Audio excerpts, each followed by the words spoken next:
Hello everyone. हम आपको खुशामदीद कहते हैं jobskillshare.org पर।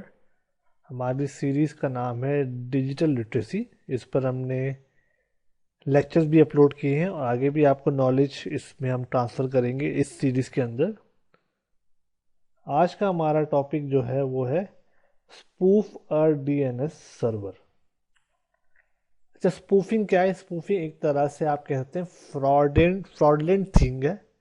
फ्रॉड करना, किसी चीज़ को हाईजैक करना, किसी चीज़ को एज अ प्रिटेंड करना।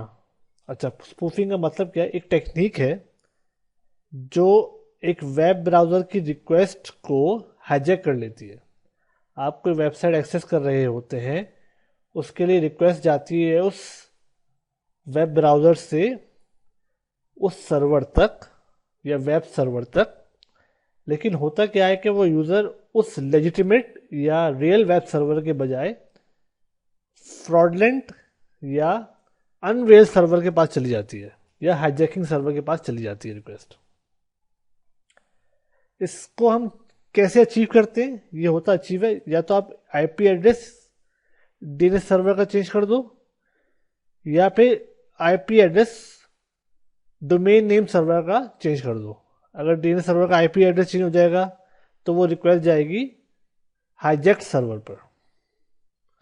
अच्छा, डीएनएस स्पूफिंग ज़्यादातर काम आती है फिशिंग स्कीम में, फिशिंग अटैक्स में, जिसमें आप फेक वेबसाइट को एक्सेस कर लेते हैं जो लगती बिल्कुल रियल वेबसाइट की तरह है, और आप अपना क्रेडिट कार्ड की इन्फॉर्मेशन या कोई भी डेबिट कार्ड की इन्फॉर्मेशन डालते हैं और आपके अकाउंट से सारी इन्फॉर्मेशन हैक हो जाती है। तो बेसिकली एक रियल वेबसाइट का बिल्कुल रेप्लिका बनाते हैं वो लोग, जो लगती रियल जैसी है लेकिन होती नहीं है। वो आपका डेटा सारा फ्रॉड तरीके से हैक कर लेते हैं। ये होता कैसे है? स्पूफिंग कैसे काम करती है? अच्छा, होता क्या है कि हर सर्वर का एक यूनिक क्या होता है, इंटरनेट प्रोटोकॉल एड्रेस, या जिसको हम बोलते हैं आईपी एड्रेस होता है। अच्छा, उसके आईपी एड्रेस स्पेसिफिक होता है। अब आईपी एड्रेस हमेशा मैप होता है डोमेन नेम पर, जिस पर जाके आपकी वेबसाइट एक्सेस हो रही होती है। आपका जो हाईजैकर होता है वो करता क्या, आपका स्पूफ करता है डीएनएस को, या कोई वीकनेस को एक्सप्लॉइट करता है इस प्रोसेस के अंदर, ताकि ट्रैफिक आपका रीडायरेक्ट हो जाए स्पूफ सर्वर या अनरियल सर्वर की तरफ या हैकर के सर्वर की तरफ। जैसे ही आप रियल सर्वर से हटेंगे, हैकर के सर्वर की तरफ एक्सेस जाएगा, आपका डेटा ब्रीच हो जाएगा। तो ये एक टाइप्स ऑफ अटैक्स है। डीएनएस फिशिंग कह लें, डीएनएस कैशे पॉइजनिंग कह लें, इसके डिफरेंट टाइप्स ऑफ अटैक्स होते हैं, डिफरेंट मेथड्स होते हैं। स्पूफिंग के डिफरेंट मेथड्स क्या है? डीएनएस स्पूफिंग के डिफरेंट मेथड्स क्या है? Man in the middle duping. होता क्या है कि आपकी रिक्वेस्ट ब्राउजर से डीएनएस सर्वर तक जा रही होती है, उसके बीच में क्या होता है, एक अटैकर होता है। तो वो अपने किसी भी टूल के जरिए इंफॉर्मेशन को अपने उसके जरिए इंफॉर्मेशन जा रही होती है और वो रीडायरेक्ट कर देता है मेलिशियस साइट की या मेलिशियस होस्ट की तरफ। तो ये होता है मैन इन द मिडिल, कि मिडल में वो आपकी इंफॉर्मेशन को थोड़ा सा क्या कहते हैं, फॉर्जरी कर देता है। फिर होता है DNS cache poisoning by spam. अब आपके पास बहुत सारी स्पैम ईमेल्स आती हैं, उसमें बैनर्स होते हैं, एड्स होते हैं, लिंक्स होते हैं या वायरस होते हैं। आप उस यूआरएल को क्लिक करते हैं बेदहानी में या इंफॉर्मेशन की कमी के बाइस या जल्दबाजी में आप क्लिक करते हैं, तो वो आपके सिस्टम को इन्फेक्ट करता है। यूआरएल आपके सिस्टम को हैक कर सकता है, आपके सिस्टम का कंट्रोल ले सकता है, आपकी इंफॉर्मेशन ब्रीच हो सकती है। क्योंकि आप समझते हैं कि वो वेबसाइट रियल है, लेकिन वो रियल वेबसाइट होती नहीं है, तो आप किसी भी लिंक को क्लिक कर देते हैं।